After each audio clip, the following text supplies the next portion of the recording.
Welcome back live inside Albertsons Stadium. Jay Tuss alongside Will Hall. You know, when the Boise State and San Diego State football teams get together, you can always expect a little chaos. In fact, in the 5 times that these teams met prior to today, since they joined the Mountain West, the underdog actually has a losing record. Now, Boise State hoping to flip the script today considering they were 14-point underdogs. Yeah, Boise State, San Diego State met on the blue today, and I think the biggest takeaway for me was Boise State's offense. Just out of rhythm. It took so long for them to try and kind of catch a little bit of a rhythm, but it was sort of too little too late. All right, Bronco Nation, are you ready?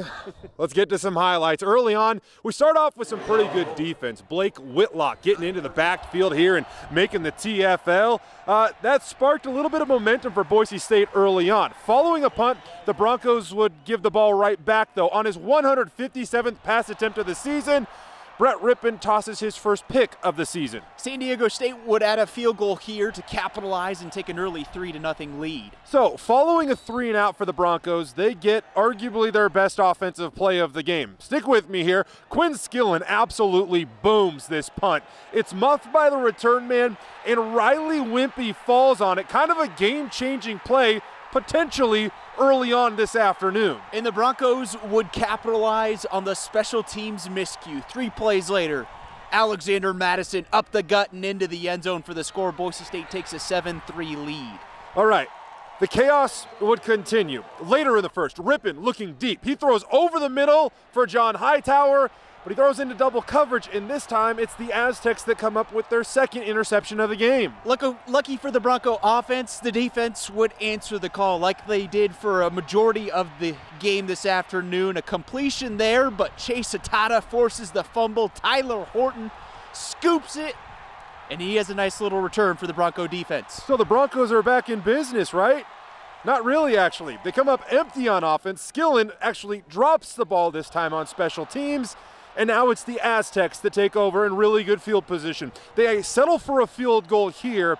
The Broncos still clinging, and I mean clinging to a 7-6 lead before halftime. Not for long, though. On 3rd and short, Boise State chooses to go with backup quarterback Chase Cord here. He is intercepted by Ronley Lakalaka after the big hit. That, of course, is former Boise State safety Jeremy Iowani's cousin. Before halftime, this is what the Aztecs do. They cash it in for 6. That's Chase Jasmine with the short touchdown run. 13-7, Aztecs lead at the break. Second half, the big play in the third quarter. This is Jordan Burr taking it to the house from 72 yards out. Aztecs would go ahead 19-7. And Boise State would add a touchdown late. They would actually get a chance with 2 minutes to go on a game-winning drive and win this thing despite all that happened this afternoon. But unfortunately, a long Brett Rippon pass falls incomplete on 4th and 10, and Boise State falls at home 19-13 the final. After the game, we caught up with Coach Harsin, and although this one hurts, he is reminded that it's a long season and it's still not over yet. And at the end of the year, hopefully, again, this is another opportunity we can learn from. Losing is not, something that we're trying to go out there. It happens. It's something that it's disappointing, but how you handle it, to me, that's the key. And we've been in this situation before, and we've done some really good things. So I'm not going to sit here and say the season's done. We're written off. We can't do anything. We can't be successful. That's not the case. You got a lot of guys in that locker room that are upset, want to work, and the ones that show up that do will be okay. Coach Harsin said after the game that Boise State can still achieve everything that they set out to at the beginning of the season, but now it is much, much harder. They're 3-2 on the season.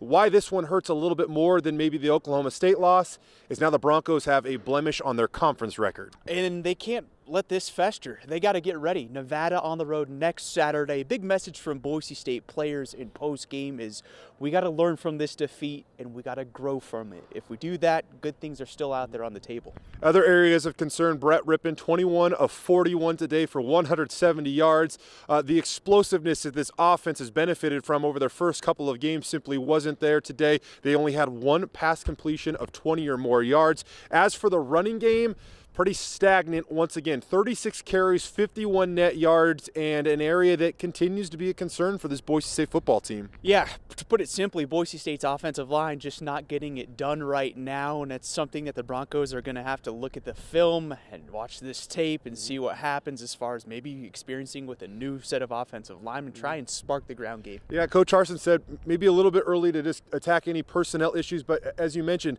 a lot of talk about the scheme and trying to find a way for these guys to have better success than they've been able to have so far. He said either way, scheme or players, that they're not being as successful as they expect to right now. So we'll have plenty more coming up tonight. Special edition of the news at 10, kicks off at 9 o'clock. We'll see you then. For Will Hall, I'm Jay Tuss for Idaho's News Channel 7.